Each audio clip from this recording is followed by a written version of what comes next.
Hello बच्चों, आप लोगों का स्वागत है मेरे YouTube चैनल इंग्लिश में। आज मैं आप लोगों को पार्ट्स ऑफ स्पीच पढ़ाने वाला हूं, जो ग्रामर का मोस्ट इम्पॉर्टेंट टॉपिक होता है। मैं पार्ट्स ऑफ स्पीच को 2 पार्ट में पढ़ाऊंगा, तो वीडियो पर लास्ट तक बने रहें। चलिए अब हम लोग शुरू करते हैं। ये सबसे पहले हम नाउन के विषय में जानते हैं। नाउन क्या चीज है? नाउन किसी पर्सन के नाम, किसी प्लेस के नाम, किसी थिंग का नाम और किसी आइडिया के नाम को कहते हैं। जो भी आप आंख के सामने देखते हैं, आपके आसपास जो भी चीजें हैं, वो सभी चीज नाउन है, क्योंकि उसका नाम है। उसको हम अनुभव कर सकते हैं, उसको छू सकते हैं, उसको स्पर्श कर सकते हैं, वो सब चीज नाउन है। कुछ ऐसी चीजें हैं जिसको स्पर्श नहीं कर सकते, उसका हम अनुभव करते हैं। जैसे ऑनेस्टी एक ईमानदारी हो, ईमानदारी को आप अनुभव करते हैं, उसको छू नहीं सकते हैं, न उसको देख सकते हैं। अब हम डिफिनेशन इस प्रकार देखते हैं। A noun is the name of a person, place, thing और आइडिया। यानी नाउन किसी पर्सन के नाम, किसी स्थान का नाम, किसी वस्तु का नाम और एक विचार का नाम होता है। सीता राम पर्सन है, सासाराम पाटना प्लेस का नाम है, बुक पेन थिंग का नाम है, ऑनेस्टी नाउन है। ऑनेस्टी को हम देख नहीं सकते हैं, केवल हम फीलिंग कर सकते हैं। इसको देखा नहीं जा सकता, इसको छुआ नहीं जा सकता, लेकिन और बाकी नाउन को हम देख भी सकते हैं, स्पर्श भी कर सकते हैं, लेकिन ऑनेस्टी को केवल हम अनुभव कर सकते हैं। इलनेस किसी बीमार व्यक्ति को देख सकते हैं, उसकी बीमारी को नहीं देख सकते हैं, उसकी बीमारी का केवल अनुभव किया जा सकता है। अतः इलनेस भी आपका फीलिंग करने की चीज है, अतः ये भी नाउन है। ओल्डनेस बुढ़ापा, बूढ़े व्यक्ति को देख सकते हैं, उसकी बुढ़ापा को नहीं देख सकते हैं। अतः ऑनेस्टी, इलनेस, ओल्डनेस ये भी नाउन है। आइए अब हम लोग प्रोनाउन के विषय में जानते हैं। प्रोनाउन एक ऐसा शब्द है जिसका प्रयोग हम नाउन के स्थान पर करते हैं। अगर किसी भी सेंटेंस के अंदर एक ही नाउन को दोबारा लिख दिया जाता है, तो वो सेंटेंस रिपीटेशन का दोष कहा जाता है, क्योंकि एक ही सेंटेंस के अंदर एक ही नाउन को रिपीट नहीं किया जाता है। अगर ऐसा होता है तो उसको हम रिपीटेशन का दोष कहते हैं। अतः हम लोग डिफिनेशन इस प्रकार कहेंगे। The word which is used in place of a noun is called a pronoun। यानी वैसा शब्द जिसका प्रयोग किसी नाउन के स्थान पर किया जाता है, उसको हम प्रोनाउन कहते हैं। नाउन के बदले में प्रयोग किए जाने वाले शब्द को हम प्रोनाउन कहते हैं। जैसे ही, सी, दे, इट, etc। अब हम सेंटेंस में इस प्रकार देखेंगे।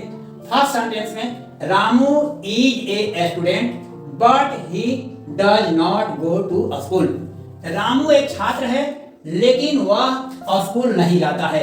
रामू क्या है? एक नाउन है, और ही क्या है? प्रोनाउन है, क्योंकि इस रामू के बदले में ही का प्रयोग किया गया है। अगर ही के स्थान पर नाउन का प्रयोग कर दिया जाता तो यह जो है रिपीटेशन का दोष कहा जाता, क्योंकि एक ही सेंटेंस के अंदर एक ही नाउन को हम दोबारा नहीं लिख सकते हैं, न तो यह रिपीटेशन का दोष कहा जाता है। अतः रामू के स्थान पर ही का प्रयोग करके इसको रिपीटेशन के दोष से वंचित किया गया है। अतः रामू नाउन हुआ और उसके बदले में प्रयोग किए जाने वाले ही को हम प्रोनाउन कहते हैं।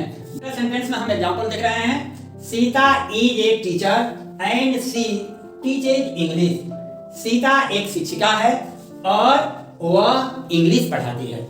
इस सेंटेंस के अंदर सीता के स्थान पर सी का प्रयोग किया गया है।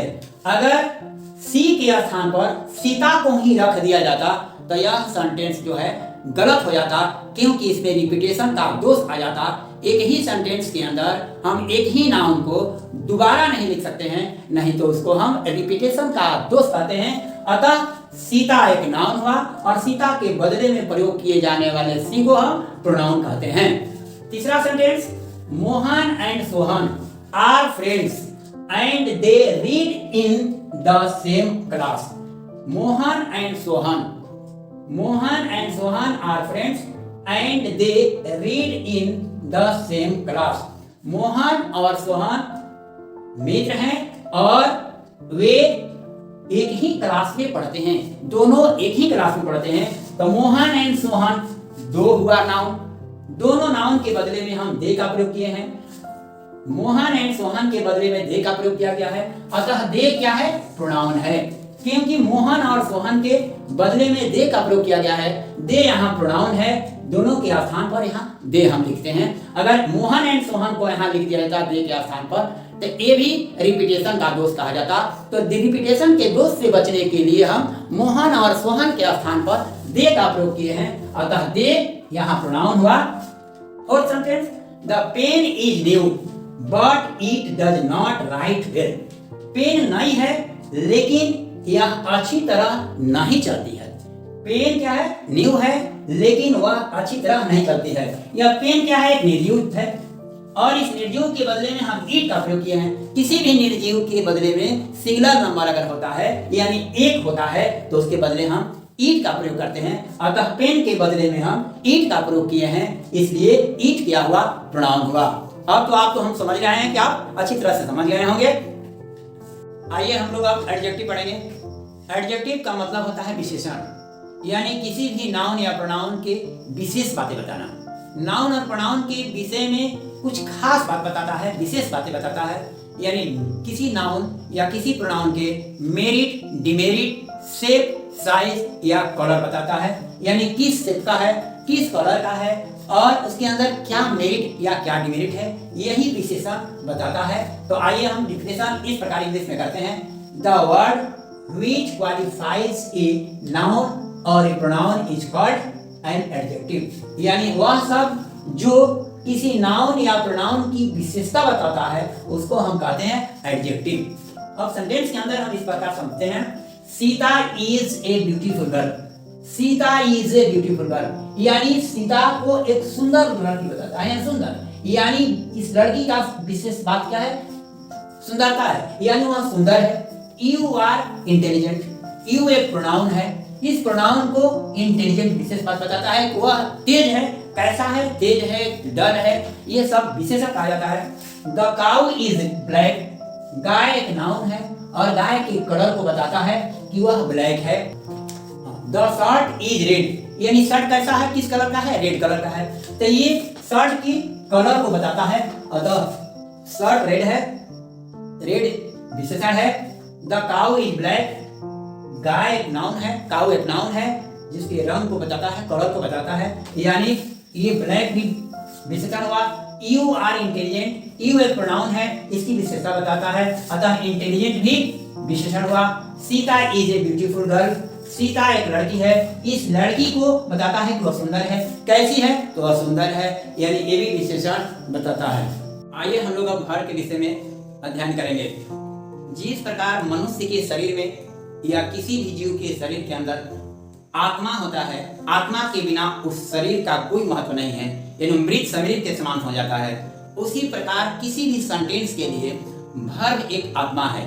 वर्ब के बिना हम किसी भी सेंटेंस का निर्माण नहीं कर सकते हैं, वो सेंटेंस मीनिंगलेस होता है। तो आइए हम लोग समझ लेते हैं कि वर्ब है क्या चीज। तो the word which shows action, position और state is called the verb, यानी वर्ब क्या करता है? एक्शन सोच करता है। हम जितने भी कोई क्रिया करते हैं वो कोई ना कोई एक्शन करता है, पढ़ना, लिखना, खेलना, दौड़ना, ये सब एक्शन होता है।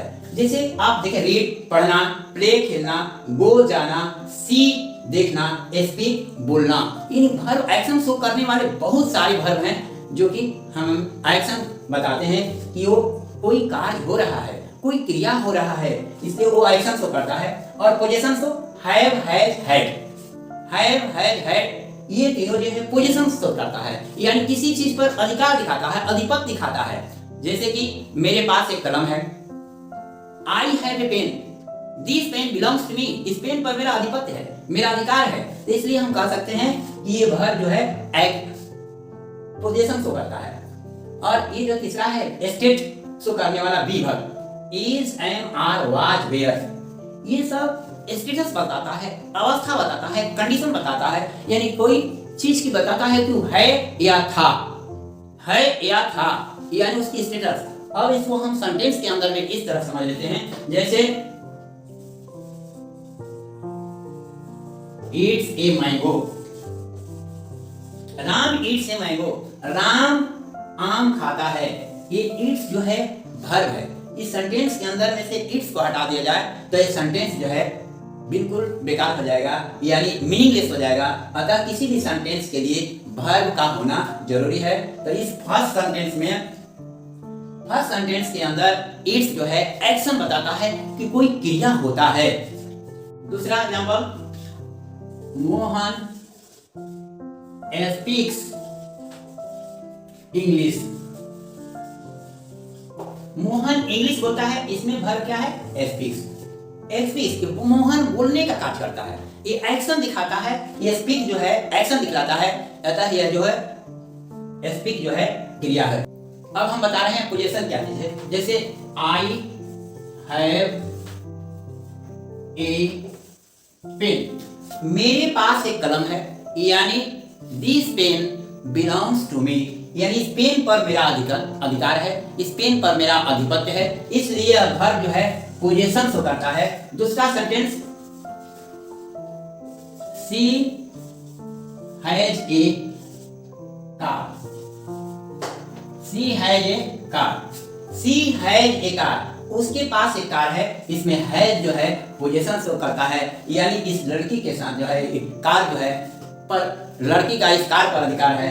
शी हैज ए कार, अतः यह जो है पोजीशन शो करने वाला है। अतः हम समझ लिए कि वर्ब जो है एक्शन शो करता है, पोजीशन शो करता है। अब जो है स्टेटस कैसे बताता है, आइए आप देखते हैं तीसरा एग्जांपल।